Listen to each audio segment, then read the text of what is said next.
Il y a 8000 ans, une population d'agriculteurs s'installe dans la plaine de la Saône. Puis, au 1er siècle avant Jésus-Christ, les Gaulois construisent un site fortifié sur la colline de Fourvière. Les fouilles archéologiques y révèlent les traces de grands festins.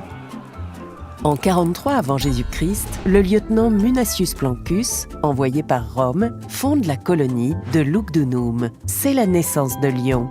Située au croisement d'importantes routes et reliée à la mer par le Rhône, la ville se développe rapidement. Des infrastructures monumentales sont construites, permettant aux habitants de mener une vie confortable à la romaine. Ces travaux titanesques font de Lugdunum le centre commercial et administratif de la Gaule romaine. À la fin de l'Antiquité, les habitants abandonnent les collines pour se concentrer en bord de Saône où ils restent durant tout le Moyen-Âge. En 1312, Philippe le Bel rattache Lyon au royaume de France. La ville se concentre alors autour du quartier cathédral et du quartier commerçant de Saint-Nizier. De part et d'autre de la Saône, ces deux quartiers sont reliés par un unique pont. Les bourgeois du quartier commerçant s'affranchissent peu à peu de l'influence des évêques de la ville. À la Renaissance, Lyon prospère grâce à l'autorisation royale d'organiser 4 foires par an. Les marchands et imprimeurs affluent de toute l'Europe et surtout d'Italie. Le nombre d'habitants augmente, les constructions se multiplient et grandissent à tel point que l'on perce des rues à travers les bâtiments, les traboules. Au XVIIe et XVIIIe siècle, des architectes comme Soufflot embellissent la ville en réalisant de majestueuses façades sur les quais et les places. Mais Lyon étouffe, limité par le Rhône impétueux et par les nombreux couvents qui occupent les espaces de construction. Au début du XIXe siècle, les ateliers de tissage de la soie forment le quartier industriel de la Croix-Rousse.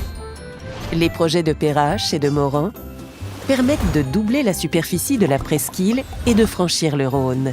La ville sort enfin de ses limites. Au milieu du XIXe siècle, le préfet Weiss réaménage la presqu'île en perçant de grands boulevards, des places et des parcs. C'est l'haussmannisation de Lyon. Les populations pauvres sont expulsées du centre-ville vers les quartiers périphériques à l'est du Rhône. Au même moment, de grands industriels installent leurs usines et fondent les premières cités ouvrières, étendant encore la ville vers l'est.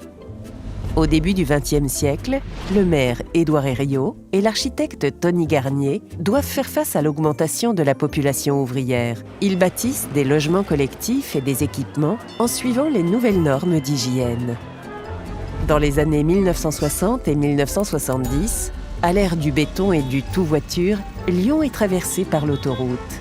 Le maire, Louis Pradel, construit un nouveau centre économique et administratif à la Part-Dieu. Il encourage également la construction de grands ensembles d'habitations.